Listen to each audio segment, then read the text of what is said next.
So the book I decided to do the video on is Maria Jose Sesma's Todo, orden, which is self-published from Mexico City, 2015.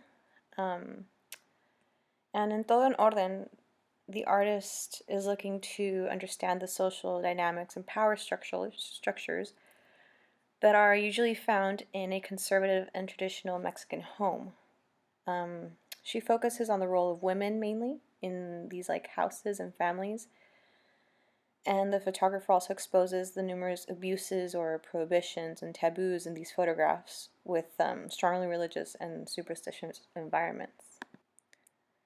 These photographs also remind me a lot of my living situation and my conservative Mexican family in Chihuahua. And for example, um, the setup of this photograph is this traditional, antiquely furnished room where she strongly uses light to play these like absent spaces in this dining room that inhabits the role of the female, where she's supposed to take care of everyone in the family and provide, but also be submissive at the same time, and that's somehow seen in these empty spaces that she creates. And she also adds text to her photographs to accompany her photographs, and a lot of the text talk about her personal memories or situations that she's been in or that she's seen. For example, a text reads how she has this memory of one of her aunts being late to dinner and how the whole family's upset with her because of it, and how the five sisters lock themselves up in a room, one of them starts crying, and how the men don't notice. And the men watch football and drink beer, and how as a child she prefers to spend her time with the men in the room. The artist's use of vacant space in comparison to spaces actually occupied by a human subject makes a strong contrast in her photographs, because she's trying to say the two different spaces that women inhabit in these situations, but still they don't. And how maybe they're supposed to appear or seem, and how they're supposed to perform, or how they're supposed to set up a dining room table. And it speaks a lot about the traditional conservative culture in Mexico. There's a constant reference to these vacant, empty spaces in these suburban settings, and I think these are the most powerful photographs in the collection, because they address something that is and isn't there at the same time.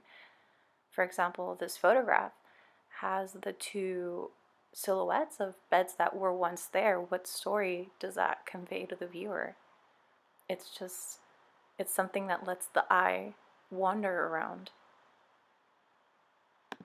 And alongside those texts, those bed frames create a story, or those empty spaces create a story of the dynamics of what is and isn't there, and what should be seen versus what isn't seen.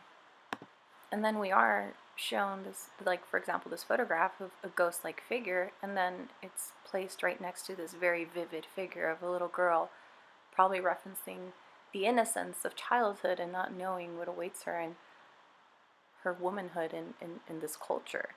And then it also focuses on the traditional, on the collection of spoons that are, important probably to the matriarch of a family.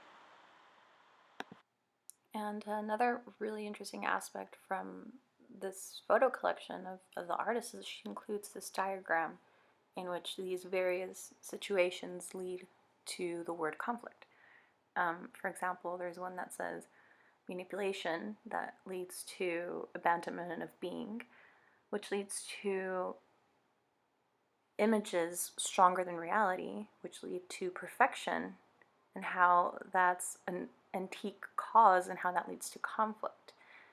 So it's basically a collection of reactionary and non-reactionary situations that have occurred to her, or maybe to known ones, that everything leads to conflict, or how everything has led to conflict, or how many of these situations of as a woman cause conflict.